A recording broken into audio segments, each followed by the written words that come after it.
just saying maybe, that the warp speed propulsion will be available soon. Now, that's interesting to note because Star Trek was based on real science. So the warp theory is possible. We just haven't done it yet.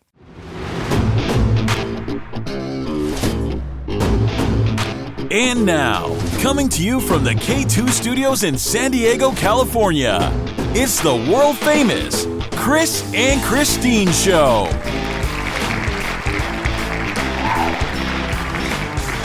Hey, what's happening, everybody? How are you doing today? Thank you so much for listening, and I am Kris. And I'm Kristine, and welcome to episode 82 of the Kris and Kristine Show. Fantastic. How has your week been this week, baby? We're going to go to you first today. I'm not answering that question this week. Okay, well, I have had a fabulous, fantastic week. Actually, I have too, with the exception of the last 5 hours. Well, the 5 hours are the exception for a lot of funsy stuff where it usually happens right here in the Kris and Kristine household. Yep, but, you can call it that. Yes, but just because we had a little bit of disagreement, a little bit of argument. I wouldn't call it an argument. I would call it being completely left out of your life, but okay. I'm sorry, man. Oh, well, this week has been rough work-wise. It's been very busy. We are back to full throttle, like literally. As I roll my eyes. Okay. Oh, no. Oh, I'm going to play my violin for you. Wait. Oh, it sounds great. Yep. That tiny little one between my two pinkies is as much sympathy as you're getting. It sounds a little broken. Yeah, like you. The evil girl is coming out. But go ahead. Tell everybody about your very difficult week. Well, it's been really busy at work, and they have set something which they haven't set for a long time at work, and that is mandatory overtime. I think that is a load of BS. I think that's illegal. I mean, you're not a corrections officer or like a doctor or anything. I mean, why are they able to do mandatory overtime? I am on strike from this. I do not agree with it. You shouldn't have to work the extra time. I mean, they're taking you, you're already working, like, yeah, I'm going to get on my soapbox here. You're working 12 to 13 hours a night, 4 nights in a row, which is already over the 40-week full-time requirement to be full, 36 is whatever is full-time. Now they're going to stack another 12 to 14-hour shift on top of that. First of all, they don't understand the dynamics that puts on our family and that you bring into our household when you're having to work mandatory overtime. It's hell. Not going to lie. You're a beast. This is, yeah. I mean, seriously, I've already started to feel it. And that's what I said the last 5 hours because you get into GSD mode. I'm not okay with it. I would like to have a meeting with your boss. Well, he might have a meeting with his boss because I believe it's, it's funny. He texted me last night late. Rarely texts me that late. It was about 11:30 at night. Which is a complete disrespect for your time. Well, anyways, and then it said, hey, did you see the schedule? You're on the schedule to work on Sunday. And I'm like, yep, I saw it. Yeah. And like they put you on mandatory overtime with very little notice. And they put you on mandatory overtime on Easter. We already had plans for Easter with our family. Like they just randomly, okay, after a year and a half of not having mandatory overtime, now we're going to throw it out and now you have to work it and you can't request it off. Yeah. F that. Okay. Thank you. We appreciate your support. Don't be talking down to me. I'm not. I'm a part of this crew too. I know you are, babe. Thank you so much for your feelings. Are very validated. Are they validated? Yes. Are they? Yes, they are. Are they? Yes, they are. Because who's the one that's going to end up putting more work into the house and to childcare? It's me. Probably you. Yeah. Have y'all seen the statistics on the impact that COVID has had on working moms and how many are having to leave work because of having to carry the primary amount of the domestic roles? It's almost at 1 million women now. Hey, listen, million. I didn't volunteer for this. Yeah, I know you didn't, but it's like the patriarchy. Crush the patriarchy. They just assume that because you're a man, that you could just randomly work mandatory overtime. Well, your kids need you. I know. And I used to. I need you. I thank you. My sanity needs you. Yes. For many years, I did work the overtime. You know this. That's when you were single. No, when we first got together, I was always working on Sundays and stuff. I hated it. I never saw you. I'm going to cry. I'm so sorry, baby. But listen, good news is that I think that if I work this weekend overtime, that I'm off the hook for next weekend. That's not true. I hope. No, it's not true. They're putting you on weekly overtime, Kris. We're never going to see you again. No, it's only if I sign up. I'm not going to sign up. I was originally going to sign up for more overtime. You didn't sign up for this week. No, I didn't. But I think the way it's going to work is that they're going to do it based on like a rotation. So since I got picked to be the extra guy this Sunday, then I'm off the hook for next weekend. Then the next guy gets picked. That's the way I think it's going to work out. I don't think that's true. We'll find out. I think that you need to have a conversation with your boss instead of just letting it roll. I think, as the man of our household, not that means anything now because we don't believe in typical gender roles. We're equally wearing the pants. Hey, baby. Hey, ladies out there, you're all equal in my eyes. Yes. But I think that you have a right to sit down with your boss and have a conversation around the implications of mandatory overtime on the domestic roles in the household because we run our house a little bit differently where we share the domestic responsibilities. And, we've talked before about the fact that by having 2 incomes, I know we're in a different place.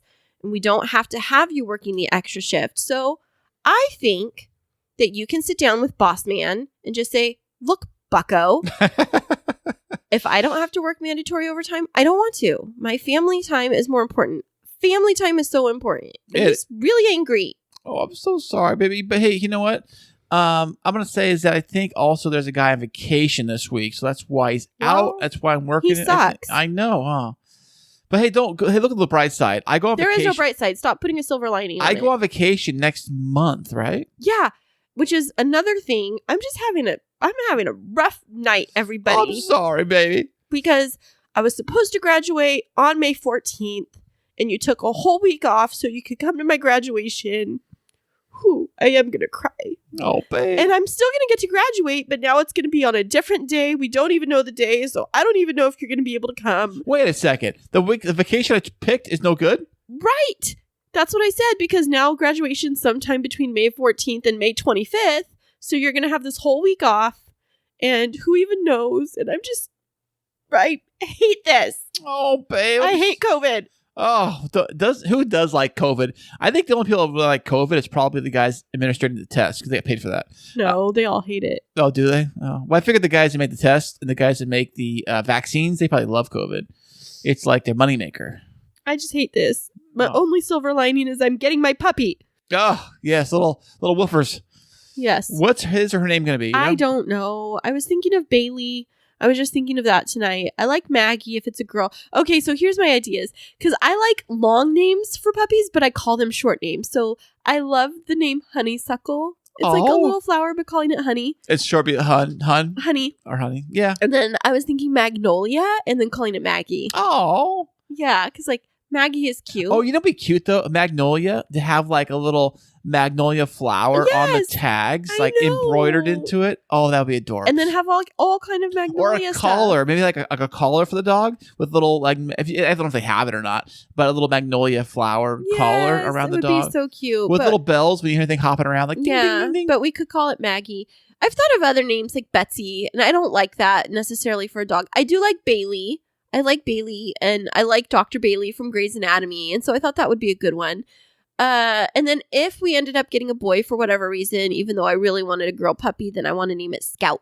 Scout, huh? Yes. That's kind of cute. I think it's so cute. Yeah, it is kind of cute. But I would have all kinds of little names that I like to call puppies. Like, oh, Scamper. Hey, little Scamper. Scamper. Yeah. Well, Scamper was the name of a cartoon that used to be on public television. We called it PBS. When Zeke was growing up, and it was just this cute little dog, and it was called Scamper. He used to watch it all the time. Fantastic. Yeah, so silver lining is the littles and I, well, all three of the boys and I leave on Tuesday afternoon for the big land of Seattle. You guys are going on an aeroplane. I know. We booked I booked the hotel last night, and then I got a sweet deal on it by waiting for an extra few days. And then we booked our tickets for the Space Needle. And there's this, like, they call it Defy. It's like a indoor, kind of like a trampoline park, but it has like trapeze and stuff like that. And it's actually open right now. And so we reserved our spot for that for one of the days because Mason said he wants to go jump on a really high trampoline when he's in Seattle. I don't know why, but he does. So we're doing it. Nice. Yeah, the kids are having a blast doing that. They're so excited to go up there and check it out because Jacob and Mason, the little kids, they've never flown on an airplane. Ezekiel has flown he's got about 1,000 flights logged right now. Well, he's flown a lot. Let me think. So, I mean, he flies back and forth between the two households in Central and Southern California. But he has traveled to Europe. Well, Miami, because we went on a cruise to the Caribbean. He went to Costa Rica with his dad. He's been to South Africa with his father for his aunt's wedding. And then he and I did Europe. So we were on multiple flights because we started with a flight to Barcelona, and then we flew to Paris, and then we ended our trip in Rome. So like there was all of those flights in between. But also I've flown him a lot domestically. So like we've gone to Vegas, we've gone to Colorado, but I'm really big on travel, and I think it's really important for kids to help them have a broader worldview. And I'm really, really excited to get Jacob and Mason started with traveling. I know you're not much of a traveler, but we talked about that. I kind of am, but then You are the moodiest traveler I've ever been with. Yes. What do you mean? Is the fact that I'm always like I hate being rushed to the airport. I hate being rushed in general. Okay. You hate being rushed to the airport. You hate going through security. You hate waiting for the plane. Because I always go through security. I always like something wrong always happens. I know, because you always watch those shows. What's it called? Locked Up Abroad. Oh my gosh. Where they used to like smuggle drugs in the suitcase, or the guy would go through the security with like his, I saw this one episode. This guy had like all this cocaine in these pouches, like duct taped to his body. And he's like walking through security, and he's all super nervous. He was so nervous, he almost went to the bathroom to try to take it off. Oh my gosh. But he couldn't get the duct tape off. It was taped on so strong around his body. So he's like, oh, I guess I'll have to go through it. So he's going into Miami, some place down south, maybe Colombia or someplace. Oh, okay. I don't know. So does he think they don't have customs or drug sniffing dogs? Well, he was going through the airport, and he was just about to get on his airplane. He got through the TSA thing or whatever it was. He gets through all that, and he gets about just almost to the gate, right, where the guy gets in, and either the guy like he dropped something or something happened, but somebody, I forget who, one of the agents accidentally like gave him like the pat on the back, like, hey, oh, have a nice flight. Pats him on the back, and he felt like the lump of all the stuff attached to his body. And he's like, what is that? Come with me. And then they lifted his shirt up, and then sure enough, he had all the drugs and dope and everything. And he had to do, I forget how many years he ended up doing down there, but yeah. Okay, but that's only if you're planning on doing that kind of stuff. But you are very moody when we travel, and it's funny because after we get back, you'll be like, oh my gosh, that was the best trip ever. But while we're on the trip, you're like, I hate that I didn't bring XYZ shoes, or I only brought jeans instead of shorts, and it's so hot. I'm dying. I'm miserable. La, la, la, that was only one time. It was in Zion, and we didn't know in Utah the weather was supposed to be like snowing and stuff. No, it was supposed to be 70s, but we didn't know that it like 70s inside of the canyon means it's more like 80s. But anyways, the point being, the littles need to get out and travel as young kids and get used to flying, because once you get used to it and you're accustomed to it, it's something that I think you desire to do more. The earlier you're introduced to traveling and the excitement of it, the more that it really helps you to see different cultures and different perspectives. And I know that we're traveling just in Seattle, but there's a whole different vibe in Seattle. I mean, when we go back to like the music scene in Seattle, think about it, like the great bands that came out of like grunge rock and all of that kind of stuff. That era was that was my jam. That was it. And they're so excited to go see that. And I am too, because I've never been to Seattle. And so, just trying to make this little trip to get our new little baby into something fun for all of our boys to, change their world. I mean, can you remember the first time you flew on an airplane?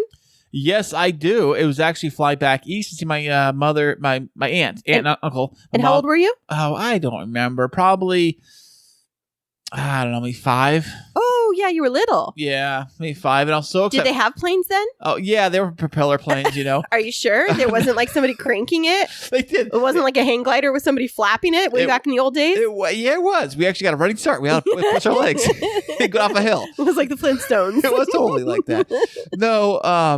No, we flew, and I remember we had a lot of layovers. I remember that. It was like They're like, why are we always stopping so many times to get across country? I'm like, how many stops do you have to make? It was like we had like 8 layovers, I think, from here to over to the East Coast. No. It felt like it did. Well, it felt like my first time flying when you go East Coast, it's kind of crazy because the way the time zones go, you may leave early in the morning here, but you land over there, it's like evening time. Right. And you're like, what? It took all day to get here.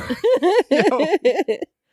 Yeah, I remember the first time that I took Zeke flying, he was asking me, Mom, are we going to outer space?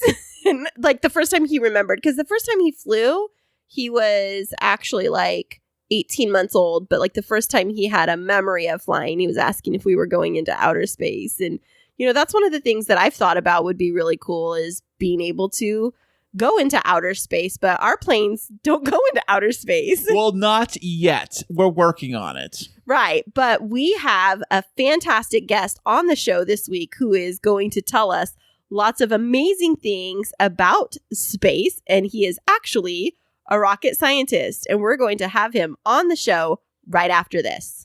Hey there, K2 crew. We love having you as our loyal listeners. To keep up to date with what's happening behind the scenes, check us out on social media. Yeah, you can find us on Instagram and Twitter. And don't forget to follow our Facebook page. Yeah, tag us in your favorite fun stories, and guess what? You might just end up on the show. Ooh. You know the one thing that will really crush a first date? And that's probably bad skin. But don't you worry. Today's episode here is presented by The Skin Store.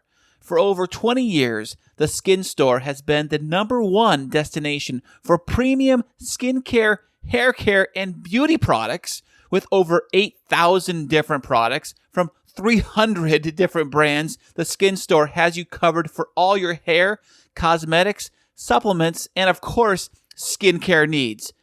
Find your favorite brands like Elta MD, New Face, Olaplex, and all in one place with gifts with every purchase. Well, check that out. Right now, the Skin Store is offering our listeners 20% off your next purchase. What? 20% off? I could use 20% off by using the code POD. That's code POD, POD, for 20% off your next purchase at theskinstore.com/pod.list. Skin Store, have the confidence to tackle the day ahead.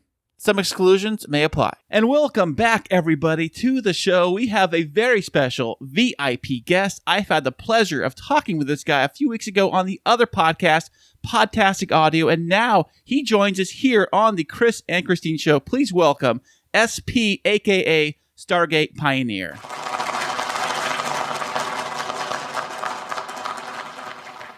Such an honor to be on the show here. I can't wait to talk with you guys. This is just going to be a lot of fun. I enjoy listening to the show. It's very entertaining, very just easy listening. And I just can't believe that you guys asked me to be on the show.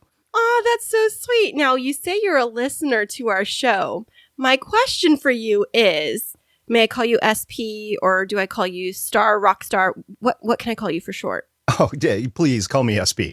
SP. All right. Do you have a favorite when it comes to the Kris and Kristine Show? I think it's pretty obvious. I think the fandom has spoken on this. The favorite between Kris and Kristine is obviously Kristine. Oh, no. What? Don't cry, Kris. Oh, man. I was so disappointed not to be able to talk to Kristine before on your other podcast that I'm just ecstatic that I get to talk to her now. This is awesome. This is, the new Oprah is Kristine. Oh, man. Well, I think her head exploded. Wow, that was big. Well, in honor of you today, Kris is sitting across from me wearing his NASA shirt. So yes, he's fanboying over here. Which is it just a general NASA or is it one of the particular NASA satellite organizations? No, I think it's the one you can buy at Target. There's NASA on it. I see. Yeah. Well, you guys live kind of close to JPL, so I had to ask. Yeah, we do. It's up in Pasadena area. I've always wanted to go there. One of my friends went from work she runs the expanded learning programs and took some students. And I thought that would be so cool to go to it's Jet Propulsion Laboratory. Is that what it's called? That's right. See, awesome. That's why you're the favorite. Oh, man. Man, he's wiping a tear right now. Well, I love the movie The Martian. I'm like halfway there, I think. Which movie? You just watched it with us, remember? With Wait a minute. Kristine doesn't know what The Martian is? No, remind me. He makes me watch. Okay, I'm going to not become your favorite. Yeah. No, is that the one with Matt Damon? Yes. Or Sandra Bullock? No, Matt Damon. Okay. He has me watch he's introducing me to this new era of movies because I'm like a rom-com kind of girl. And every time he tries to put on the like science-y space ones, I'm like, I am not going to enjoy this. And then he turns them on. I'm glued to the TV. I'm like, I've got to go to the bathroom, but no, I can't go. Well, The Martian is a rom-com because there's that romance going on the ship there with Sebastian Stan. That is very true. Yeah. See, that's what he tries to loop me in. He's like, it's a love story. Although recently you tried to do that and he's like, this one has a great storyline. It wasn't a science one, but it was like, Full Metal Jacket, where he was trying to convince me it was a comedy. No. I know. I was like, Kris, I want to hear this argument. How is Full Metal Jacket a comedy? The beginning part where the drill sergeant is like ripping on all the new recruits in the basic training section of the movie. I was busting up all his one-liners and all the new guys. I thought it was hilarious. And then, but it quickly turns when the character, commits suicide. And then Kristine's like, what is this? Turn this off. That's crazy. Yeah. I saw some meme recently where the guy that played the crazy guy, he was also in like, Don't Tell Mom the Babysitter's Dead or something like that the same year. And he was like this hippy dippy guy. And they were just talking about what a great actor he is, that he can play both roles. But I won and we shut off the TV after the bathroom gun in the mouth scene. I was not good for that. So right. SP, we always ask this of all of our guests that come through, but where in the world are you coming to us from? Well, I'm actually on the world, so you're at least in the right planet there. Okay. With me, you just never know if it's going to be the moon, Mars, whatever. But no, I'm coming to you from a suburb of Dayton, Ohio. Oh, I've never been to Ohio. What is it like out there? Ohio's a great place to be from.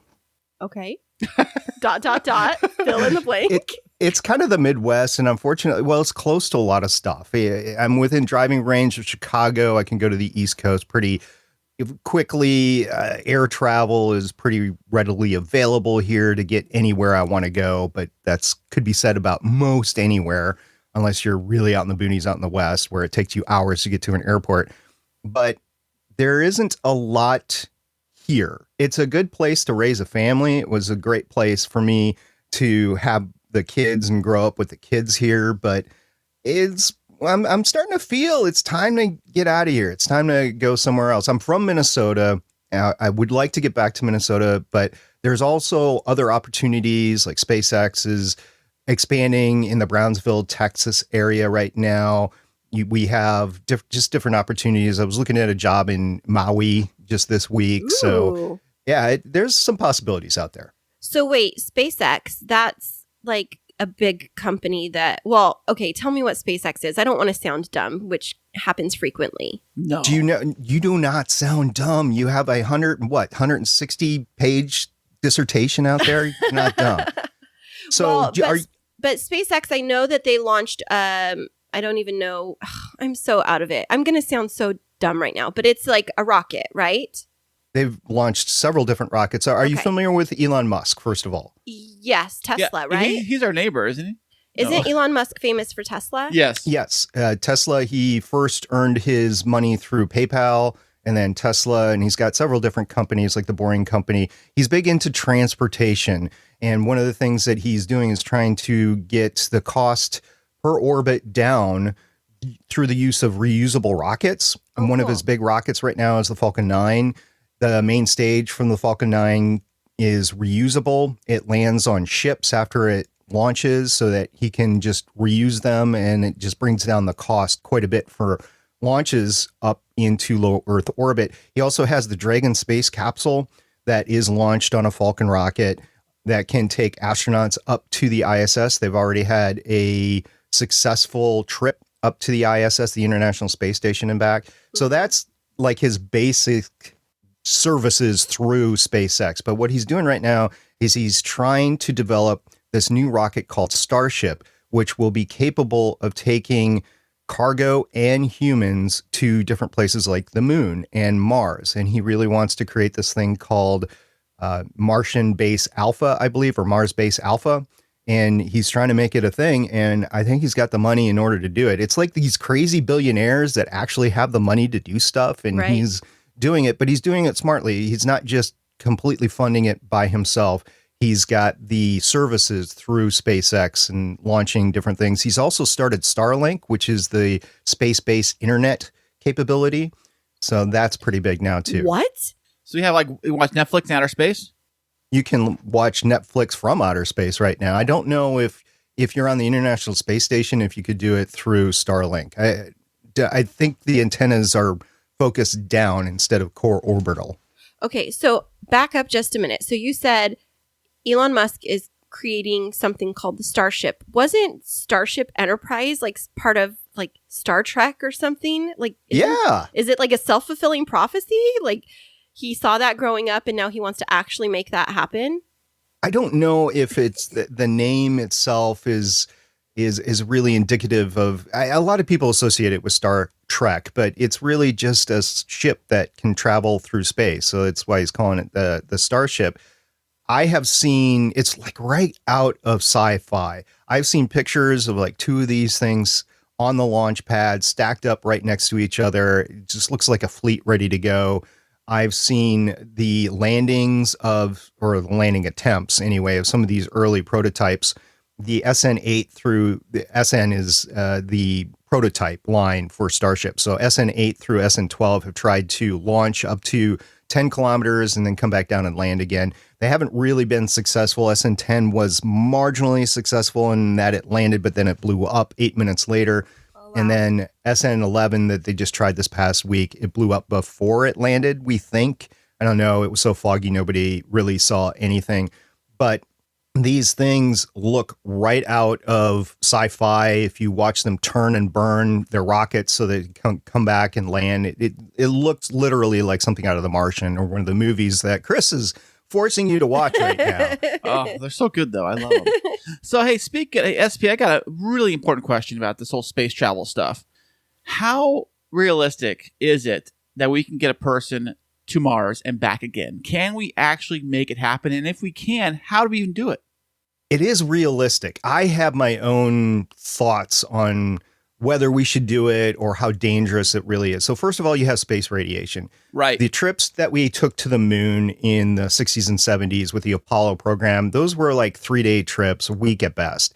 And the astronauts weren't really subjected to a lot of space radiation. The astronauts that go from here to Mars will most likely have a 6-month trip to get there, maybe a 6-month trip to get back. Jeez. So the quickest trip to Mars and back will be a year. More likely it'll be 2 years or 2.5 years, because if you go to Mars, you might want to stay there. And the problem with being on Mars is it doesn't have the same radiation field to protect you from solar radiation, nor does it have an atmosphere. So you're getting belted by radiation on the surface of Mars. So space radiation is a real thing. Cosmic radiation is a real thing, and human bodies don't really react to that very well. So it's a risk. I'm not saying it can't be done, but it's a risk. And the other issue is just getting there, putting a rocket down on the surface of Mars, and then launching again. That's never been done before. Not to say it can't be done. Wow. But one of the issues is having fuel on Mars to be able to launch the rocket back up to Martian low Earth or low Martian orbit, and then have the Hohmann transfer orbit back to the Earth from there. It's a fuel issue. One of the reasons why Elon is fueling his rockets with the fuel he is he thinks he can manufacture it right there on Mars. Whoa. But no way. None of this stuff has been done before or proven before. So it is a high risk. That would be like the furthest trek to a gas station ever. Oh, right. What do you do there? It'd be like driving somewhere, putting a oil rig into the ground, pumping your own oil up from the ground, refining it, and then putting that refined fuel in the tank of your car and then coming back. Oh, gosh, this is totally a good movie. Or like going to Ohio. Ohio is a great place to be from. No, this totally sounds like a sci-fi movie that I would actually watch, like all of the science behind it. It's really, I mean, we're making history as it is. But with all the movies like The Martian, and I think there was one on Netflix with that, what's that girl? It was called The Way. I watched some of it, but I tuned out. It was about them going to Mars too, I believe, and figuring all that stuff out. And it's just very interesting how they do it. But the whole radiation thing is what really kind of gets me. Is like, if you can't get past the radiation, you got to go anywhere.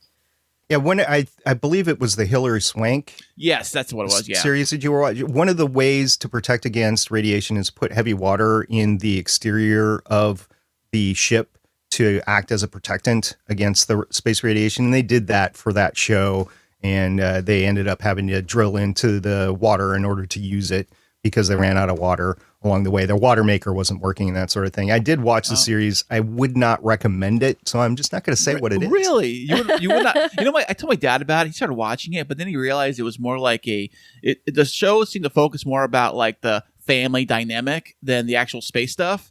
That's the one. Yeah, I watched like half an episode and I was done. Yeah. There was a similar show on ABC a long time ago, Defying Gravity, I believe it was called. And it was going to be this epic voyage throughout the solar system where they were going to hit like 7 of the planets. And they started off on Mercury and they were going to work their way out from there. And it was a drama-based series. It was like Grey's Anatomy in space. Oh, I would watch that. I'm hooked on Grey's Anatomy.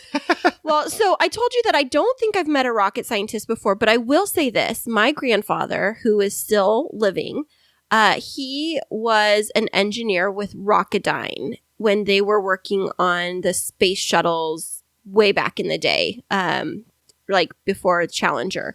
And so I do know, like, I have some really amazing photos that he's given to my son because my son is named after him, Ezekiel, and some beautiful photos of like official photos from NASA of the space shuttles that they gave to Rocketdyne Industries. And that's pretty cool memory to have. So what aspect, and I know you might not be able to say specifically, but what type of work do you do in the rocket science arena? Sadly, right now, I'm relegated to the financial aspect of things. I'm looking at project management and how much money that a project would need in order to get through development phase, in order to actually operate, and then what is the cost of a mission or something like that. So that's what I'm doing right now. But I have even worked on space telescopes before. I talk about it a little bit on the GonnaGeek.com show, which I do every Monday, and I do a space segment on there. Usually it's space news, but every once in a while I'll do a broader segment on space stuff. And one of the segments I talked about, it's called HEDI. It was a high energy space telescope that was done in collaboration with MIT, and it was a pretty cool project. And that was the first thing I did. I've also done experimental rockets in my past, so I've got a lot of space systems.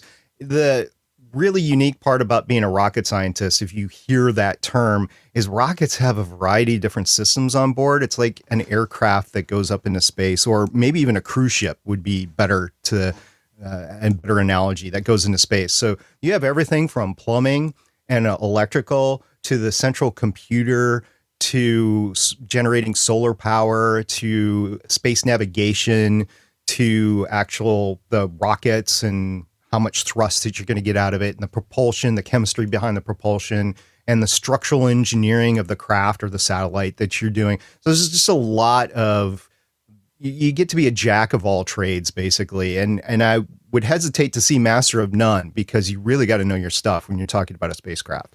That is amazing. So do you ever think that possibly, I mean, I know you're in the field, that maybe, just saying maybe, that the warp speed propulsion will be available soon? Now, that's interesting to note, because Star Trek was based on real science. So the warp theory is possible. We just haven't done it yet. Well, of course. So is time travel, I heard too. I was just going to ask about that. I was watching an episode. It was a past episode of Grey's Anatomy. I was just catching up after being out of the loop for several years. And they were talking about time travel and traveling forward. And there was one guest or one character on the show. Of course, she died. But she was talking about like time travel and things like that. And I always thought, is that actually something that could happen? Well, has Kris had you watch The Time Traveler's Wife yet? I've watched that on my own. It's a rom-com. Yeah, exactly. But is it real? Of course it's real. It's a movie, right? Everything in movies is real. Well, in some worlds, yes. Sometimes I wonder, do they put things in movies just to help us get used to the idea of something that's already actually really happening? Yeah, well, you're in education, right? So there's 7 total stories that you can tell? Yeah. And it's just variations on that. So yeah, absolutely. They just use it as a medium for promotion. That's awesome. Well, thank you for educating me a little bit. I feel a little bit less like I'm out of the loop, and maybe, Kris, I'll watch a few more sci-fi movies with you. Just don't show me Full Metal Jacket again, I won't. So, but SCP, is there any good sci-fi movies that you would recommend to Kristine to watch? The Martian. Well, we've seen that. But I could watch it again. I love it. I think it's great. I've seen it like 10 times. That's a good one. Oh, wow. There's a bunch of stuff out there. Now, 2001, it can be very boring because it was the precipice of being able to do special effects in a movie. And if you are into critiquing movies, 2001 is pretty good. And 2010 is a little bit better. It gets into the story a little bit more, but it is like cheesy's 80 sci-fi because just the way it was done and everything. It was a lot like Aliens in the Arthur C. Clarke. I love that movie. Yeah. Yeah. Game over, man. Game over. Oh, favorite line. R.I.P. R.I.P. Yeah. Bill Paxton. Yeah.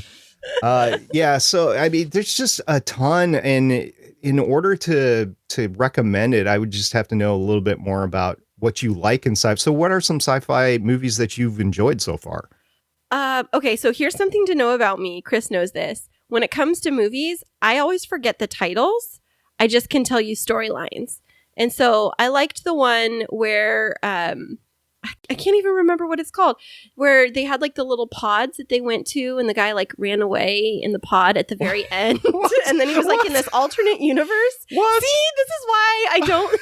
A pod at the end. Never mind. You know what? I like movies that have some type of like. Was it Interstellar? Yeah, see? Oh, Interstellar. Yeah. That's I have some issues with Interstellar, but it was still a good watch. Have you watched the Tom Cruise movie? What it was the time loop Tom Cruise movie? Oh, the one with the aliens. He's fighting the aliens and he gets killed and he comes back to life. I have that. See, I don't like aliens. Well, I like Avatar. I watched for the first time just last year. Yeah. Oh, so Avatar, yeah, I could see why you would like Avatar. Sadly, no more have been made. They're supposed to be made. Disney bought the rights to it. Edge of Tomorrow, by the way, is the name of that movie. And it is a love story, Kris. Is it? Avatar is called Edge of Tomorrow? No. The Tom Cruise one. Yeah. But it has aliens. And they're not nice aliens? Because I like the Avatar. It's like a war movie. It's like a war kind of movie. I like Transformers. Is that a sci-fi movie? Sure. Have you seen Serenity? Which one is that one? Tell me the storyline. Okay, so it's kind of a cowboy space western. Nope. I haven't. It was based on Firefly, the TV show Firefly. So it's only 14 or 17 episodes. I forget how many episodes it is, but that would be a good watch to watch the TV series. It was canceled prematurely by Fox, and then they were able to make a final movie on it called Serenity. So that I think you would really enjoy that based on your like for like Avatar and stuff like that. There's a lot of similar storylines in there. So yeah. And have you watched Star Wars? Yeah, most of them. I think I've missed one or two, but that was something that my son loves to watch. And so I've done that. And actually, I do have to say, to come clean, that growing up, my dad was a huge Star Trek and Star Trek The Next Generation fan. And so every evening we had to watch that because, of course, there weren't DVRs when I was growing up. So I have seen every single one of those episodes. Well, if you have access to, I guess it's called Paramount Plus right now, the Picard series might be, since I'm assuming you've seen all of The Next Generation, I think Picard might be good for you to watch too. Is it good? Is it a really good show, the Picard one? Yes, surprisingly, yes. I think they're in the process of making season 2 right now. I mean, it is not the Star Trek that you remember. It's like the Star Trek that's modernized with the characters that you remember. So they did a pretty decent job of that.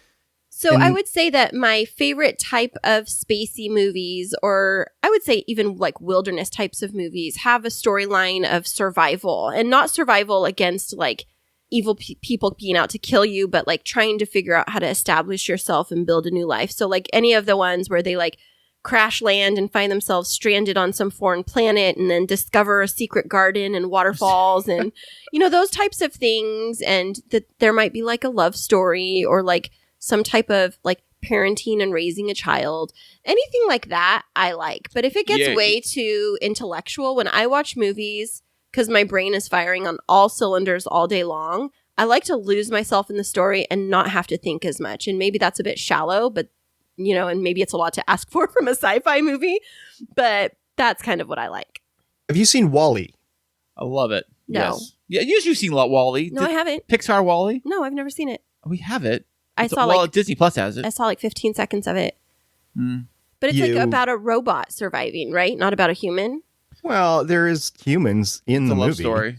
Yeah. It's a love story. It is. With a little robot? Yes. Eva and Wally. Eva.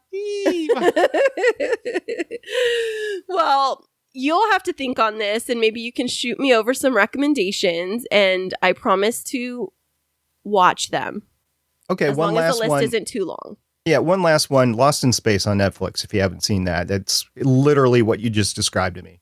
Wait, is that the one I was talking about? Not the Hilary Swank one? Was that the family where they get lost and then their ship like starts sinking into the thing? Yes. That was like the first episode, I think. watched half the first episode. Or whatever it was, yeah. I could watch that. Yeah. It was all right. I think it's better. Yeah. Oh, and then, did you watch Friends? Friends? Like Yeah, the TV show Friends. Yes, of course. Okay, so there was a movie called Lost in Space with Joey in it. Yeah. I don't think it did very well. I don't think. I like it though. I watched that. It didn't, but yeah, I think she would like that. That's fun. Well, thanks for digressing onto little movie recommendations for me, but we would love to learn more about you separate from your work. So tell us a little bit more about you in your personal life. Do you have a family? You mentioned kiddos. What's up? Yeah, I do have 3 kids. I have a older daughter. She'll be 27 later on this year. I have a son who will be 25, and I have a daughter who is in college, and she'll be 19 this year. And she's the one that is going to have the puppy. And I didn't finish the story there. So she's in college right now. She lives in an apartment. She is going to be changing apartments from a couple of roommates to living alone. And that's why she wanted the dog, because she did not want to be alone, and she wanted the dog. And she does live a couple hours away. But during the summer, she's actually going to come home and live with me. And that means that I'm going to have a puppy for a couple of months. Yay, me. Yay. Do you have any other dogs right now? No. He said he didn't. Okay. Okay. Oh, it's going to be okay. Fun now, times. Did you mention that you are going to get one of the, I was going to say therapy dogs, but the like assistance CCI? dogs? Yeah, to train over the next year? Or is that just something you've done in the past? Yeah, that is something I've done in the past. And I honestly have not been able to get over the loss of my last dog. So it's just going through that process. Maybe having this puppy in here will try to, kick Spark me in the butt. joy. Yeah, maybe again, because those final months were really tough for me. Oh, sorry to hear that, man. Yeah, I grew up on a family that had a family farm, and I didn't really realize it at the time, but I probably get my affinity towards these animals from my grandfather, who we milked cows and had 120 head of cows, which is a lot for a family farm. And it just never dawned on me that he became so attached to some of these cows that when he had to send them off to the slaughterhouse or whatever, he'd be miserable for a couple of weeks. And I just honestly, I didn't get it at the time, but now I definitely do. And he had to do that almost on a daily basis. And here I am, just like, boo-hoo, with just one dog. Now, I heard to help you guys get through that, it was to not name the cows that help. Yes, they all had numbers. They did not have names. Right. If you start naming them, that's what I heard. Then it becomes really hard to, send them off that way. It's got to be rough. So, hey, SP, so it says here in my little notes, it says that your eldest daughter is getting married in October. Well, congratulations. Yes, she is getting married in October. She's been dating this guy for 8 years. So, wow, 8 quote, years. It's about time, unquote, sort of thing. There was a ultimatum given, and they went to go visit his parents over Christmas, who live in Arizona. They went to the Grand Canyon. And this is during COVID time, so I'm kind of impressed that they were able to pull this off. So they went to the Grand Canyon, and he proposed to her in the Grand Canyon. That's so sweet. Did they go to the very bottom of the Grand Canyon? Well, they did one of the rim trails, so it was only a day trip. They just drove to the side and took one of the rim trails down. They were in the Grand Canyon for about 6 hours from what I heard. But wow. Yeah. Okay, now you said, though, that there was an ultimatum. How do you feel about that she had to give an ultimatum? Yeah, that's an interesting thing. So she basically said, look, I want a family and I want kids. And if this is something that you don't want, then we need to part ways. But if this is something that you do want, then we need to progress in the relationship. And she was going to wait until after the holidays, see how the holidays progressed. And then they were going to make a decision like in January, February, in her mind anyway. And what she didn't know is that he had planned to propose for a couple of months and he was waiting for that time. So yes, there was...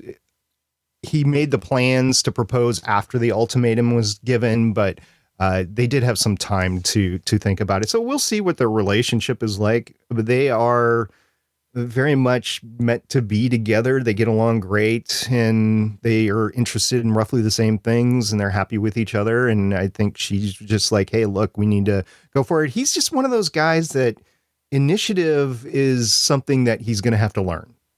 Well, Kristine's looking at me, kind of give me the evil eye over here. Why'd you look at me like that for, babe? Because I remember, I wouldn't say it was an ultimatum necessarily, but I did have the define the relationship talk. Kris really struggled to even call me his girlfriend in the very beginning. And I was like, so what are we? And he says to me, well, I really don't like to put a label on things. I was like, well, are we exclusive or not? And he's like, well, I don't have time to date anyone else. And I said, that's not what I'm asking. I said, are we exclusive? But what's so funny is Kris proposed to me after like, I don't know, 3.5, 4 months of being together, maybe 5 or 6 months. And then the next morning I was like, we were having coffee and I was like, so did that just happen? And he was like, well, I was just testing it out to see how you would respond if I asked you. So now I know you'll say yes, so I can, propose for real next time. Like a practice run, like take one. Yeah. Well, it's good to actually talk about these things before you do it. I mean, a lot of people like, oh, let's wait for that special moment, which makes a dramatic moment in a lot of rom-coms, but one way or the other, right? But I think it's important to talk about in a relationship, to talk about your future and say, hey, look, where are we going? And are we thinking about, is this going to last into marriage? And do you believe in marriage or do you not believe in marriage? A lot of people that have been married before don't believe in getting married again for various different reasons. And I have to say, knowing a lot of those situations, I respect the people that are like that. But on the other hand, I'm like, well, you are putting some limits on the relationship when that happens. That is true. That is true. And I'm looking at you again, Kris, because he would say at the beginning, he was like, I don't know if I ever do want to get married again, but maybe I do. I don't really know. We both had messy divorces. Yeah, but I stuck with you. And look at where we are now. Well, thank you. Thank you so much. Hey, SP, I was going to say, speaking of the crazy proposals, have you ever seen the ones where the guy will propose on the Jumbotron and then the chick just like rejects him? Or whatever. Yeah, I see way too many of those. Yeah. I mean, in that particular case, what are you going to do? Say no? I mean, you're going to say yes, and then afterwards you're going to slap him and say no. I mean, that's how it's going to go, because if you say no on the Jumbotron, you're embarrassing yourself. But oh, yeah, totally. Yeah. But it's funny. It's funny to watch, though, either way. That's so twisted, Kris. But so your daughter got engaged, and that was just recently over the holidays or a year ago? No, that was just here in, I think it was December 2020. So just a couple of months ago. And then they rapidly went into wedding planning mode. Oh, yeah. And that, I know you guys have just been through it, but just to let you know what we had to deal with is that everybody that had their weddings canceled in 2020 had slipped their bookings into 2021. Right. So it was impossible to find even a location anywhere in town to actually get married. She found like the last venue, the last date available at the last venue. And it's been an interesting thing. And then when I discovered what the issue was. And then when they told me about the venue, we immediately went to go look at it. And I said, okay, yes, this will do. Matter of fact, this will be great. We'll make it work. Let's do it. And it's a local farm. It's a park for a city, but it's a farm. It's like an original farm for the area. So there's the original farmhouse, and then there's the original barn that they've converted, and then outside gazebo. And all this sounds great. Now, the date is October 23rd, which is getting a little bit late into fall, so weather might be a factor. That's a day before Chris's birthday. Well, thank you. What a fun celebration. It sounds like it's going to be gorgeous. Now, in Ohio, have you all officially opened up yet? Or are there any worries about having to potentially plan for COVID precautions at a ceremony? Yeah, there's still group limits, although I believe weddings and funerals are not included in those limits. So I think gatherings of 50 are okay, but weddings are excluded on that for some reason. Most venues are still abiding by the 6-foot social distance issue. So like within the barn where we're going to eat afterwards, it's going to be a limited seating available in there because you just can't pack as many people in there, which is okay. It was never meant to be a huge wedding. We have enough seating for how many guests that we have invited. That's great. Nice. So we had to pivot on our wedding because we were originally going to be in Hawaii, and we paid for the package in Hawaii, that whole wedding ceremony thing, and we reserved a restaurant to have our, the reception done at there. Right. We paid for all that stuff. We had plane tickets booked. We had hotels booked. And the whole, during COVID, nobody could travel to Hawaii without, like a 2-week quarantine in Hawaii? When our wedding was supposed to happen, it was they had gone back on, you weren't even allowed to travel without that. Yeah, the 2-week on-site quarantine. Our whole trip there was 5 days. I mean, what are you supposed to do with that? Yeah. So, and then of course we tried getting our money back, and a lot of these vendors are kind of pushing back on that. We're like, well, we can't get there, so you should owe us the money back. And it was a big kind of going back and forth trying to get the money. So this is your first child getting married. What are you excited about? I'm excited about them starting their lives off together. Unless there's a medical issue, I anticipate being a grandfather within a year after that. It'll happen pretty fast. So, I mean, they're 20, they'll be 27. I think they were both the same age at that point. So just thinking in terms of my life, we've often told the kids, wait to get married. Don't get married straight out of college. Wait a little bit. It took her a little. Smart man. Yeah, it took her. Well, I'm divorced, so I mean that's inherent in just make sure it's the person. And also, you change in your life on what you want between your college years and your late 20s, early 30s. So just make sure that you're with somebody that you can be compatible with long term, and you might not know that when you're like 22 versus later 20s or early 30s. So they're going to be doing that. They're going to be staying here at least until the next summer of 2022 based on their jobs. Then they're going to be moving out to Arizona. So it's an exciting time for them. They're going to be starting their lives off, and I'm all for them and everything. It'll be interesting walking the daughter down the aisle thing. That's something that was told to me. I was told what to wear. I've been told a lot of things here. you will do this, you will do that. And it's really interesting because I want it to be their wedding. I don't want it to be my wedding. So I'm just trying to be supportive and, okay, what do you want? And how do you want this? I mean, I'll give you an example. So there was a cake tasting, and the cakes were brought home to me to test. And she wanted, because it was going to be in the fall, some sort of maple syrup sort of thing. And it was really strong maple syrup cake and really, really sugary icing with it. And I took one bite of it, and I'm like, and it was slightly dry too, but I was like, and she really wanted it. I'm like, oh, okay, yeah, I can see that. You want an outdoor wedding farm and everything. I could see this. But it is a little strong. I mean, it's your wedding, so you can have whatever you want. But this is not the one that I would pick, but it is your wedding. Yeah, and I could her wedding. Yep. Yeah. You could just tell the hurt on her face when I did that. And I was just trying to be as nice as possible and say, you know, because, well, as the father of the bride, you're paying the bill too. Yeah. So I'm like, I just, okay, whatever you want, sort of thing, within reason. I mean, we had a budget discussion, which was necessary. Yeah.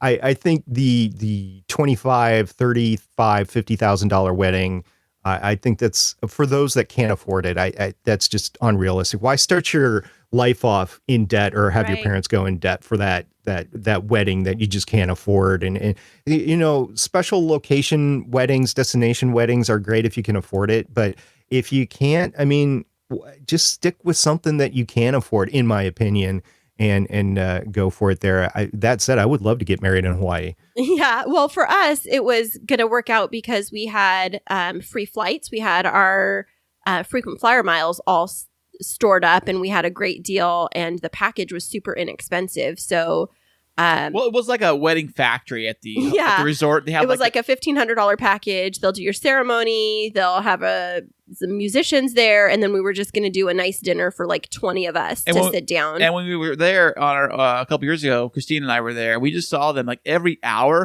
There was a new wedding getting turned through there. So it was like a wedding mill. Yeah, but I appreciate what you were saying about it being something that's just not over the top. I feel like our wedding, when we had to pivot it, was very much more us. We had a taco stand here, and we did a backyard reception. It was absolutely gorgeous, but it was 100% us.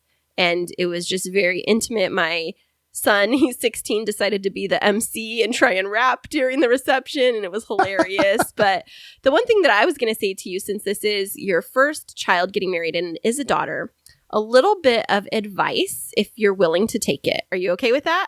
I am absolutely full-born in accepting advice mode here because I don't want to make this a bad experience for her. Perfect. So here's what I would say is the bond between a daughter and her father is very unique and very special. So what I would say is plan ahead now to have a special card that you write some heartfelt message so that your first time when you go and see her, because you'll typically get to go see her before everybody else, unless they do photos, you can give her a card that just pours out your love for her and the special bond that you've had, something unique about your relationship. And that, my dad did that for me years ago.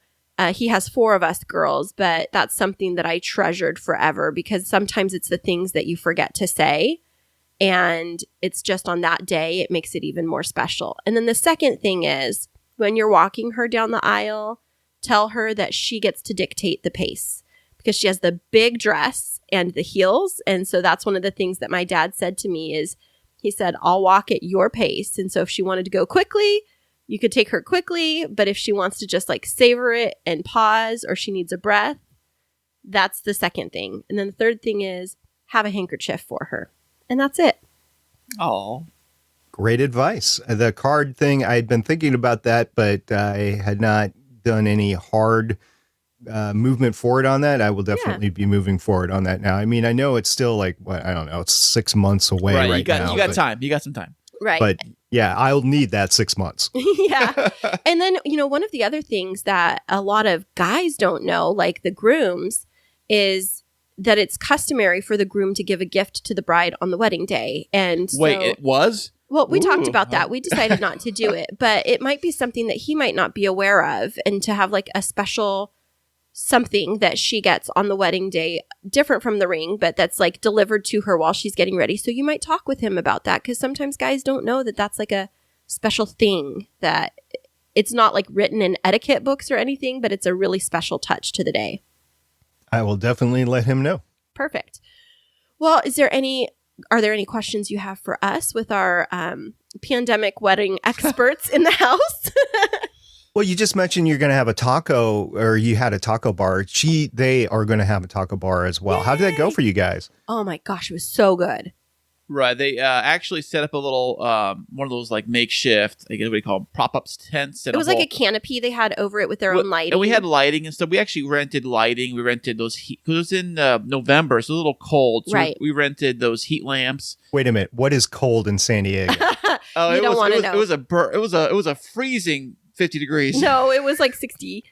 But they had their grills out there, and so they made the corn tortillas fresh for us. But we also negotiated a cocktail hour, so they provided appetizers where it was like chips. Didn't we have a second group do the bar stuff too? Well, that was separate. So we had a cocktail hour, but during that, they provided appetizers, which were rolled tacos, chips, salsa, guacamole, some quesadillas, and things like that. That we had, of course, because it was COVID times, like individual little tongs for everybody and stuff like that.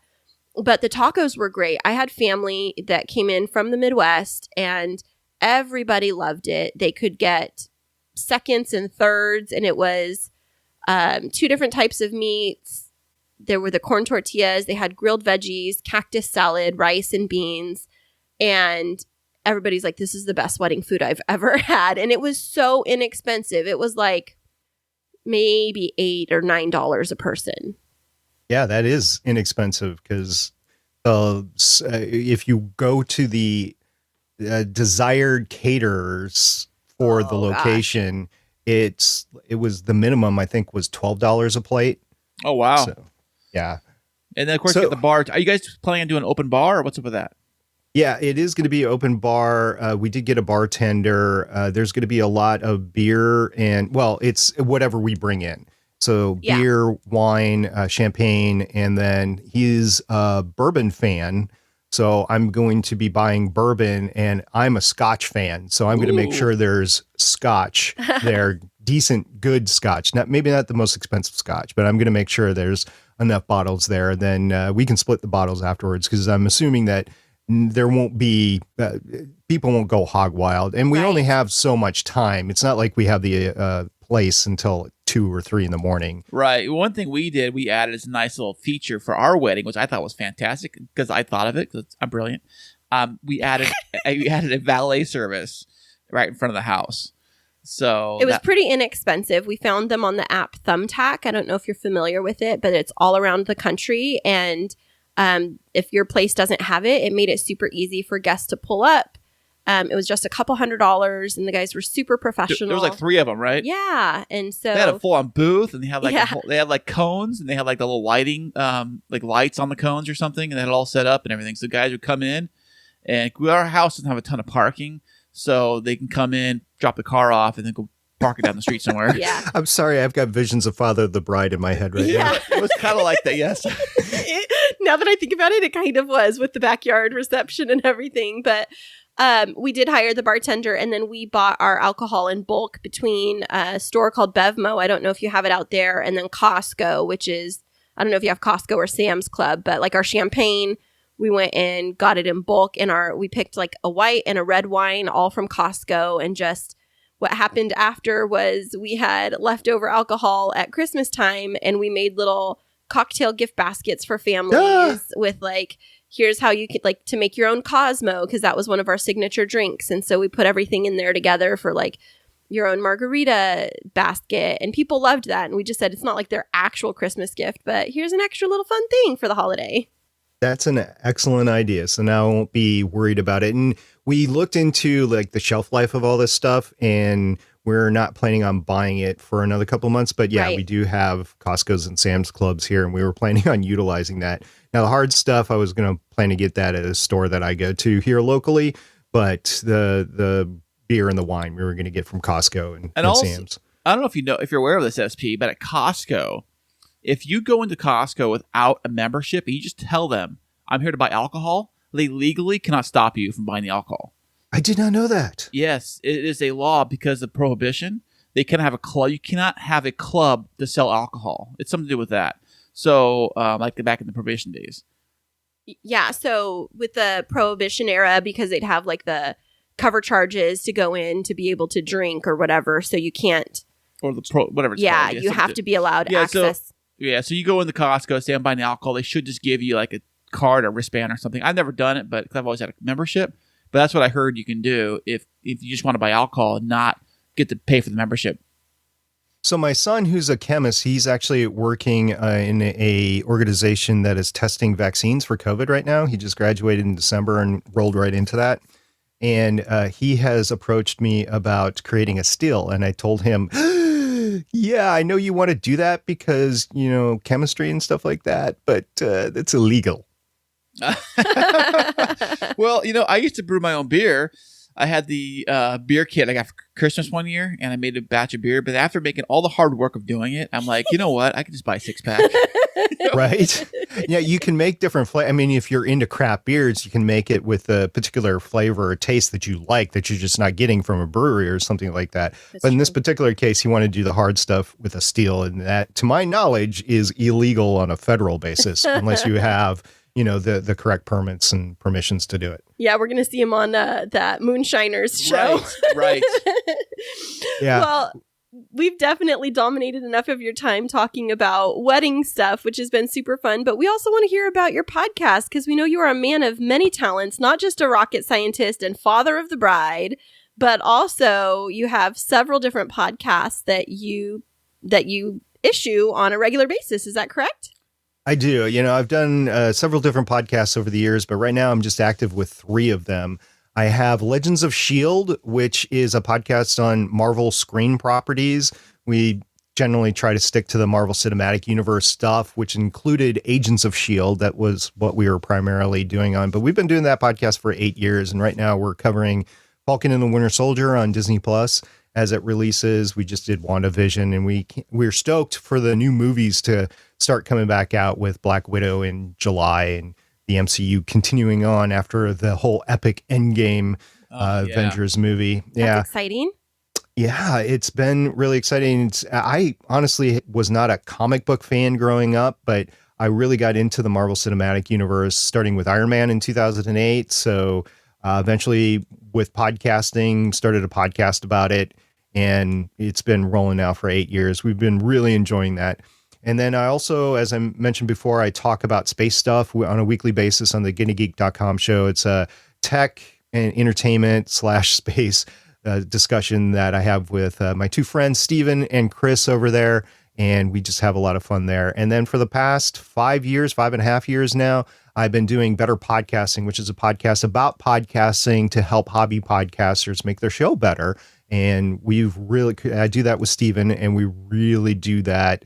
Really enjoy doing that. And we've gotten a lot of positive feedback on that show from a lot of different people. And we have a Discord server where people can come and talk all things podcasting and with the other shows as well.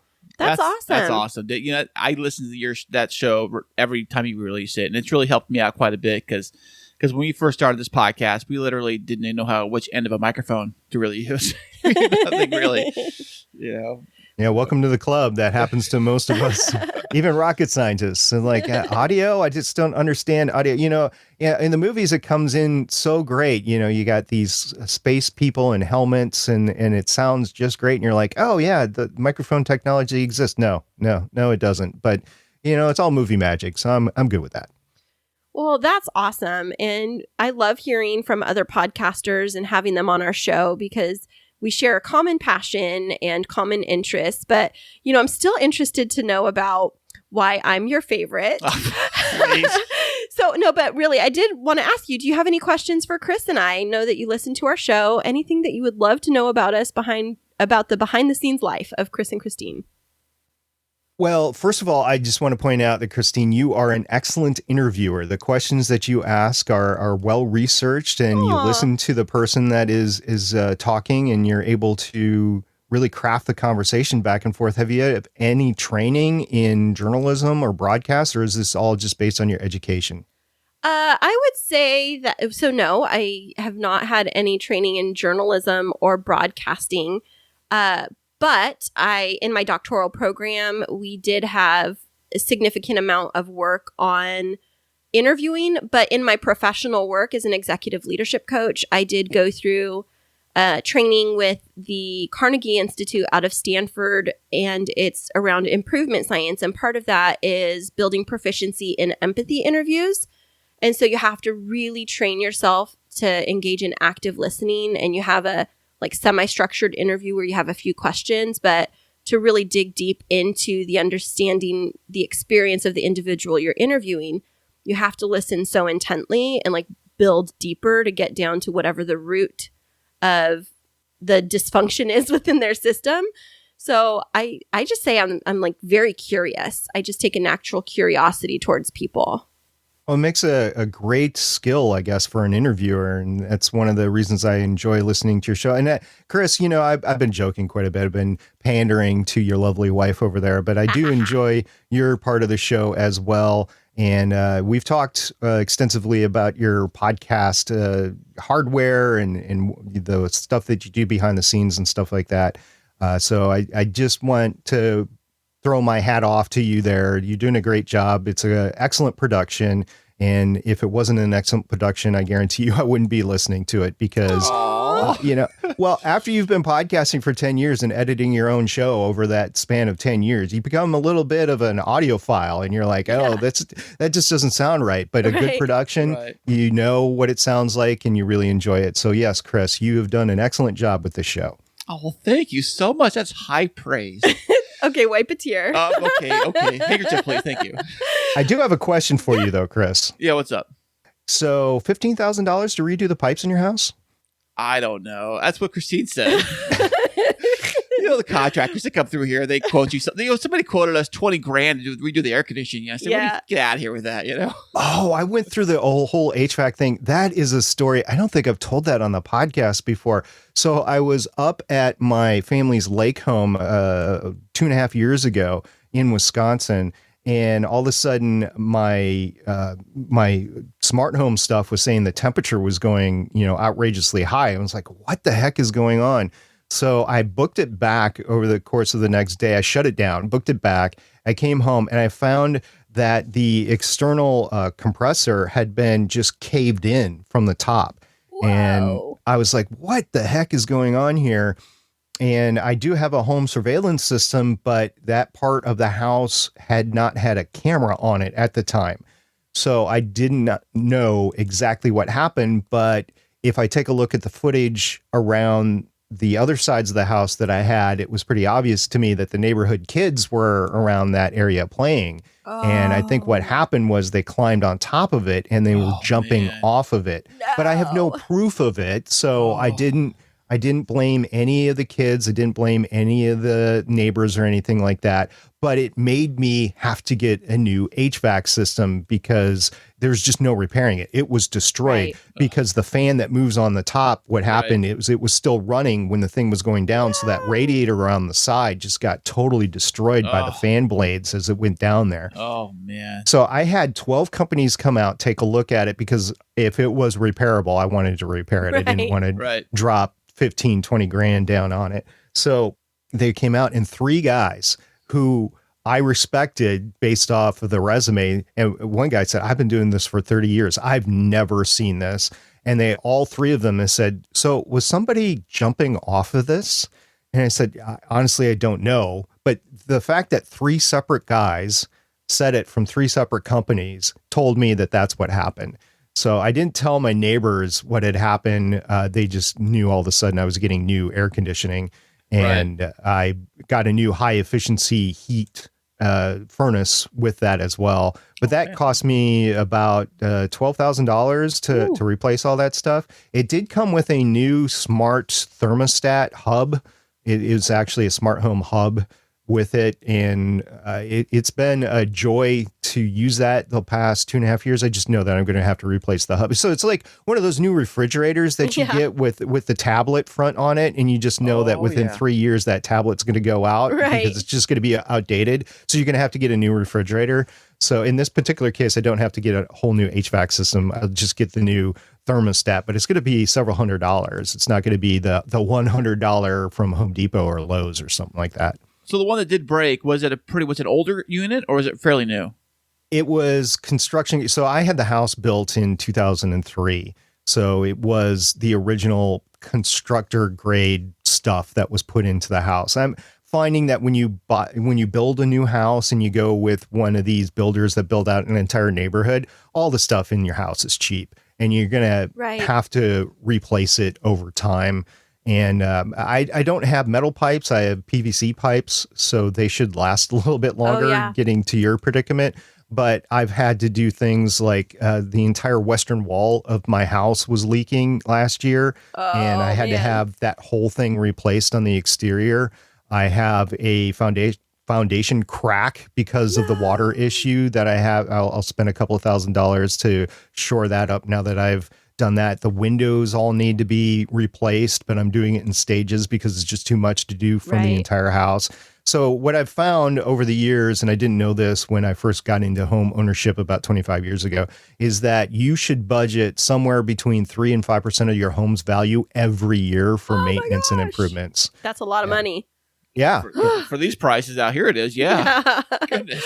Well, okay. So and I know we're going to wrap up in a minute. Kris keeps telling me like we're getting close to time, but I need to ask you, I need you to be our third party here. Kris sent me a link last night. He loves to go onto Zillow and my mom sent it to me and I forwarded it to you. Hey, don't mess with my delivery here, dude. Sorry. So Kris likes to look on Zillow and find different houses. And so there's this one that he's currently trying to convince me that we need to put an offer in on. Let me tell you the specs on it. Okay. Hold on to your hat on this one. Hold your hat. It's built in, wait for it, 1974. Oh, it is? Okay. It's on a 66,000 square foot lot. We're on a 2,400 square foot lot right now. 66,000 square foot lot. It's built onto a hill. We're currently in, how many square feet do we have, Kris? About 1,700. Yeah, 1,700. The house that he's looking at is 4,370 square feet. That's a big podcast studio. It has a 3-car garage, a pool, a spa, a patio, a partridge, and a pear tree. A parlor, a library, and no solar.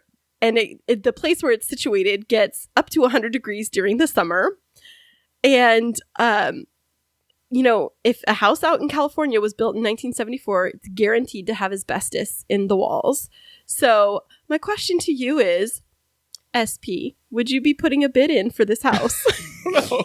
In this market, I don't know. The market is absolutely outrageous here. So I'm guessing it would be over what the house might really be valued at right now.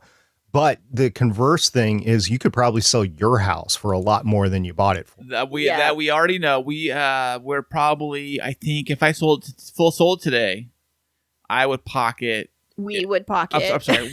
Excuse me. We would pocket about $200,000. Yeah. Okay. So this new house, you said it has a spa. I'm unfamiliar with a spa. Oh, a jacuzzi. Jacuzzi. Okay. Jacuzzi tub outside. I was thinking in terms of like a literal spa where you get the facials and stuff. No. That. We call them spas out here, but it's a hot tub outside with the pool, like the pool with a hot tub right next to it, and has like a whole Spanish vibe and Mediterranean, and it's in a gated area overlooking a golf course, and it's actually going for $50,000 under its estimated value right now. Oh, what's wrong with it? Exactly. Thank you. Hallelujah. Or I'm thinking that here's my theory. Here's the big theory I have about house sales around here. I think the houses that are like in the middle range, like the 3-bedroom, 1,500, 2,000 square foot, normal houses that most of us would buy, those are selling like crazy because those are like the starter entry price for like those are middle of the road houses. But when you start to get into the upper price points, those are sitting, I think, a little longer. They're harder to sell because not everybody can buy those, So, including us, but he would like to think we can. Yes. Well, that's one thing you don't want to be is house poor unless you're trying to do a flip. So there's a couple of other considerations. Is it closer to work for either of you two? Nope. It's out in the boonies. And it's one lane either way. Is the school district any better than where you are? It would be the same school district. We would just have to drive the kids 20 minutes longer to get to school. Can you launch rockets from the property? Yes, you can, actually. No, you can't. It's covered by trees, dude. It reminds me of those houses you see like in the Hollywood Hills, like on the hillside with like the movie stars live. It kind of looks like one of those houses. He just wants to have a mansion. He's like, this will mean we've arrived. I was like, congratulations, we already have arrived. We don't need the house to prove it. That's true, I guess. You know what? Judging by what I heard from previous episodes, you might want to consider a little bit less school debt before you embark on something like this. And like I said, if you want to flip it, if it is flippable, you could make $150,000 based on what you just told me. I think the only way that it would flip is flipping us off with all of the things that were going to go wrong with it. Yeah, I don't know if either of you two know, but I've been looking into boat ownership, like sailboats to cruise the world or something like that. And the more I learn that that is a terrible idea. Exactly. Because these people, even with good boats, they spend 6 months out of the year doing some project on their boat. Right. Fixing something that's bad, revamping it, doing, bottom paint, fixing the hull, whatever it is, updating systems. And the 3 to 5% that I mentioned before is more like 10 to 15% for boats. Right. So I always know that when you get into a boat, the projects are always bigger than what you think they are. With houses, a little less so, but it's still there. Right, like you guys were just talking about your HVAC system getting a quote for $20,000. Well, that actually might be cheap out where you are compared to where I am, because I know the air conditioning it has to have a higher rating down where you are in that part of the country versus where I am. So $20,000 might be a going rate for an air conditioning. And this place that you're talking about, 1974, no solar on it, you're going to be spending a lot of electricity, I'm thinking.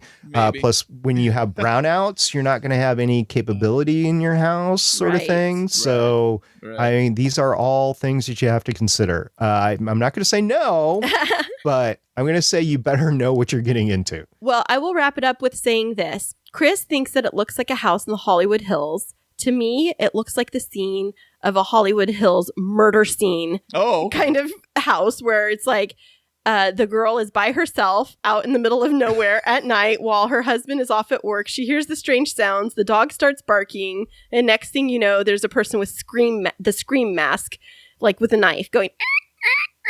It's bad. Okay, you were asking for movie recommendations before. You have to watch The Money Pit.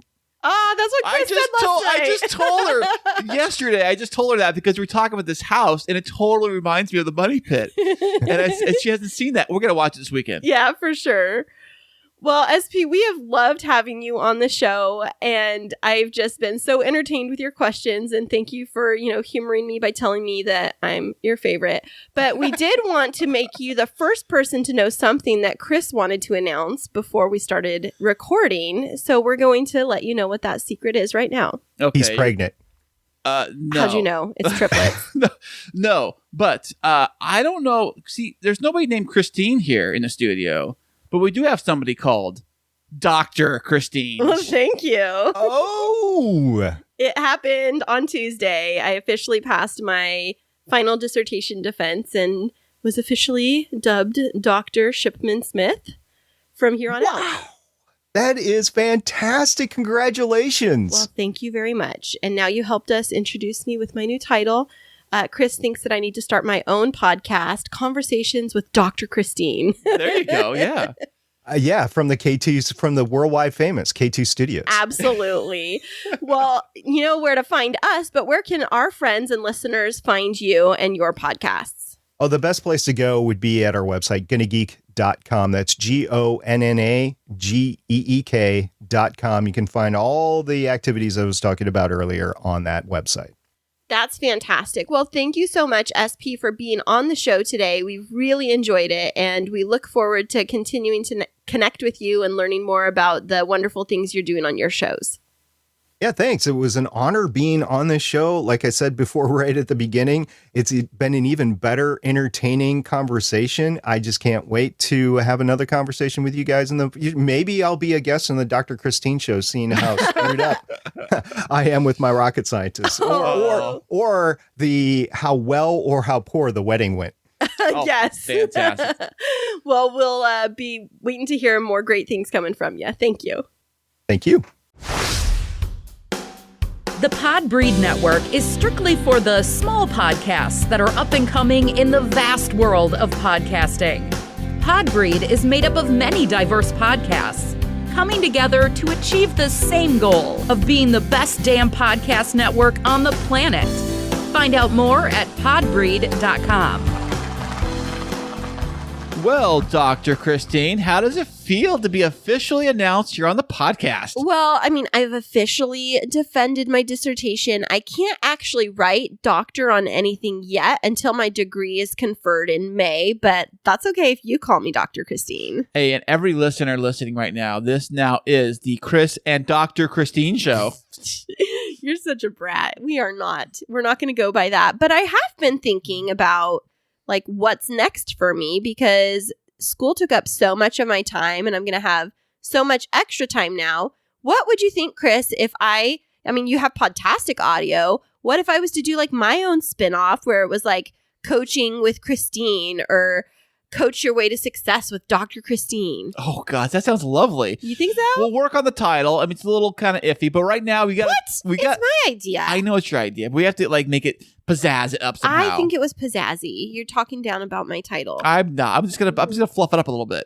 I think it's like fantastic, Dr. Kristine. I think it's achieve your dreams with Dr. Kristine. Ooh, there you go. See, we could like play on words. Well, we'll figure it out. But Kristine, I will figure it out. Hey, babe, you want to do another podcast?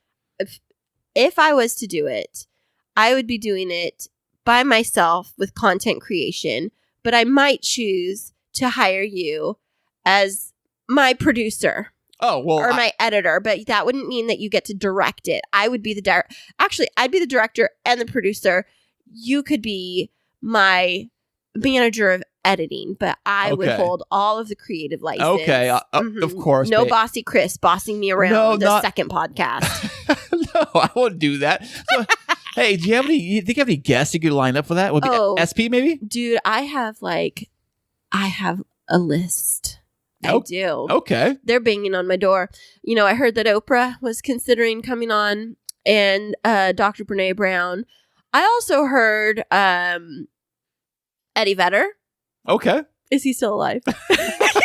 Yes. Kurt Cobain. No.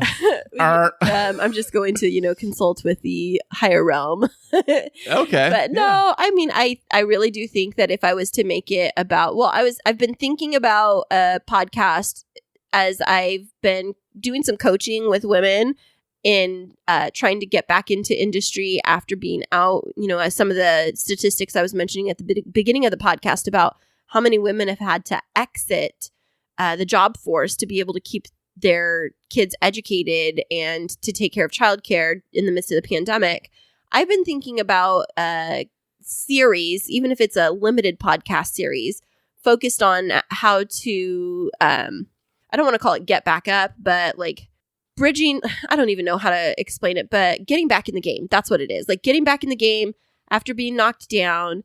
And it could be for people that are experiencing unemployment or, what happens in a lot of people's careers is they decide to like change industries and they feel like maybe they've been out of the loop for too long and need a little bit of coaching on exactly what to do and say to like be seen as competitive. And not to toot my own horn, but it's something that I do pretty well in coaching people around that concept of like, what do you say and what do you do to reframe your experiences and get over that feeling of like, maybe I'm too old or maybe it's too late for me to do this or maybe I'm not experienced enough, like that imposter syndrome. And so I was thinking about a podcast where I could actually have guests and I would walk through like a coaching session with them. Wow, I actually listen to that. That'd be pretty cool. Yeah, and I think a lot of people would too, because a lot of people, like you said, because of COVID, they are looking for work. They're trying to get back out there when things start to reopen. Yeah, so it's kind of like, I wouldn't call it a therapy session, but it's more of like a professional therapy session where, I mean, it's executive coaching. It's what I do for my job full time.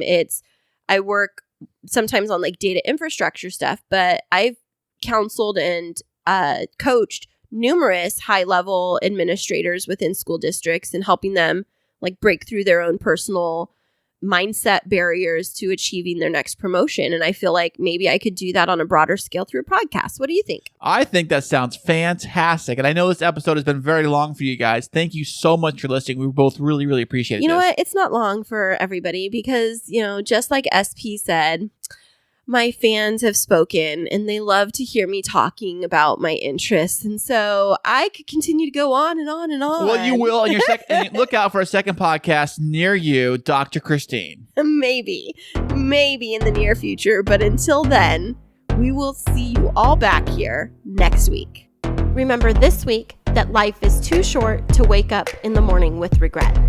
So love the people who treat you right, forget about the ones who don't, and believe that everything happens for a reason. If you get a chance, take it. If it changes your life, let it. Nobody said that it would be easy. They just promised it would be worth it. Thanks so much for joining us. I'm Kris. And I'm Kristine. And until next week, keep moving forward.